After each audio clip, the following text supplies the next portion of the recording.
আসসালামু আলাইকুম। আশা করি আপনারা সবাই ভালো আছেন। আমি যে বিষয়ে কথা বলতে চাচ্ছি সেটা হচ্ছে আগামীকালকে একটা বৈঠক আছে এবং বাংলাদেশের ইতিহাসে গত ৯ মাসের ইতিহাসে সর্বোচ্চ বৈঠক। এই বৈঠকে বাংলাদেশের অর্থনীতি, রাজনীতি, পুঁজিবাজার, বাংলাদেশ ব্যাংক, এনবিআর, পুলিশ প্রশাসন মানে যত কিছু আছে সব কিছুরই পরিবর্তন আসতে পারে। কিভাবে? একটু ব্যাখ্যা দিলে বুঝতে পারবেন আপনারা। আশা করি আপনারা পুরো ভিডিওটা শুনবেন এবং ভিডিওটা ভালো লাগলে শেয়ার করবেন। রাজনীতিটা আসলে রাজনীতির জায়গায় নাই, এটাকে আমরা বিভিন্ন ভাগেই ভাগ করতে পারি। স্বাভাবিক, আপনার সামাজিক জীবন আপনি এটা পাবেন। এখন আগামীকালকে ডক্টর মোহাম্মদ ইউনূসের সাথে, প্রধান উপদেষ্টা ওনার সাথে জনাব তারেক রহমানের বৈঠক আছে। এখানে আসলে সিদ্ধান্ত হয়ে যাবে আগামীর বাংলাদেশ কী হবে। আগামীতে সামনের দিনগুলোতে নির্বাচন কিভাবে ভোট হবে, দেশের সাংবিধানিক কাঠামো যে চেঞ্জ, সংস্কার কমিটিগুলো কিভাবে কাজ করবে, বিএনপি কী চায়, ডক্টর মোহাম্মদ ইউনূস কী চায়, এনসিপি কী চায়, জামাত ইসলাম কী চায়, সব কিছুই মোটামুটি আগামীকালকের বৈঠকে ক্লিয়ার হয়ে যাবে। সকাল 9টায় থেকে 11টা, এই 2 ঘন্টা লন্ডনে তারেক রহমানের সাথে ডক্টর মোহাম্মদ ইউনূসের একটা বৈঠক হবে এবং এটা একটা কংক্রিট সিদ্ধান্ত যেটাকে বলে, ওটাই হয়ে যাবে। এবং আমার কাছে পজিটিভভাবে মনে হচ্ছে, কিছুটা পজিটিভ হতে পারে। সেটা হচ্ছে আজকে স্বরাষ্ট্র উপদেষ্টা উনি বলছেন যে তারেক রহমান দেশে আসতে বাধা নাই। এটাকে আমি একটা পজিটিভ সাইন হিসেবে দেখতে চাই বাংলাদেশের রাজনীতিতে। তো ডক্টর মোহাম্মদ ইউনূস গত 9 মাসে কতটুকু সফল বা ব্যর্থ সেটা সময় হয়তো এর বিচার করবে। কিন্তু একটা ভোট বাংলাদেশের পুঁজিবাজারকে, অর্থনীতিকে অনেক বেশি সামনে নিয়ে যেতে পারে। আমি আবারও বলি, বারবারই বলি, আপনি প্রতিটা সেক্টর, আপনি ধরুন এনবিআর এর চেয়ারম্যান যিনি, উনি আগের জন চলে গেছে, নতুন উনি আসছে, এটা রাজনৈতিক কারণে। বাংলাদেশ ব্যাংকের গভর্নর আগে যে তিনি পালিয়ে গেছেন, এম মনসুর সাহেব আসছে, উনি রাজনীতির কারণে আসছে।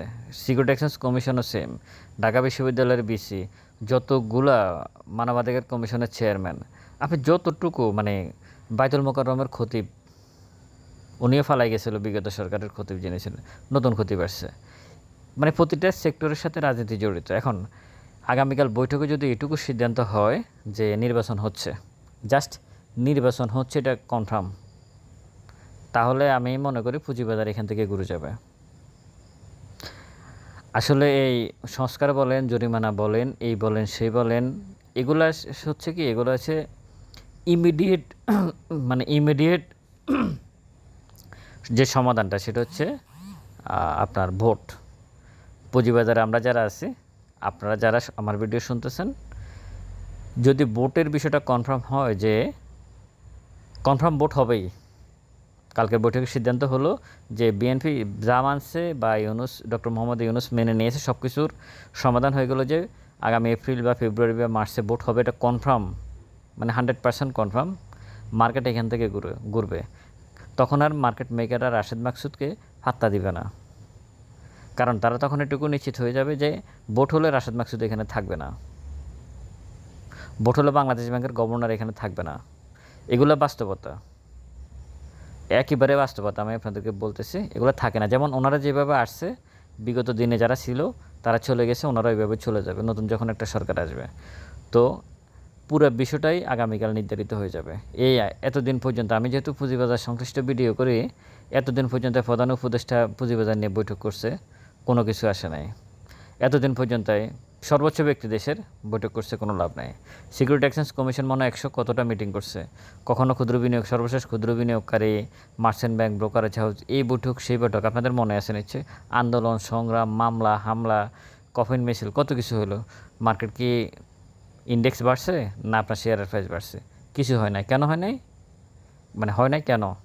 একটাই কারণ, সেটা হচ্ছে মার্কেট মেকার যারা, তারা মার্কেটকে টেনে তোলে নাই। তারা রাশেদ মাকসুদকে ভয় পাচ্ছে, যদি মার্কেটকে টেনে তোলে তাহলে রাশেদ মাকসুদ যদি তাদের অ্যাকাউন্টগুলো ফ্রিজ করে দেয়। সহজ কথা, একদম সিম্পল কথা। যখনই ভোটের ব্যাপারটা আসবে, তখন আর তারা রাশেদ মাকসুদকে খুব বেশি কেয়ার করবে না। এটা হচ্ছে বাস্তবতা। মানে তার জরিমানা এই যে জরিমানা করছে বা যা যা করছে 1,000 কোটি টাকা, এগুলো দিয়ে খুব বেশি কিছু আসবে না তখন আর। মার্কেট এখান থেকেই ঘুরে যাবে।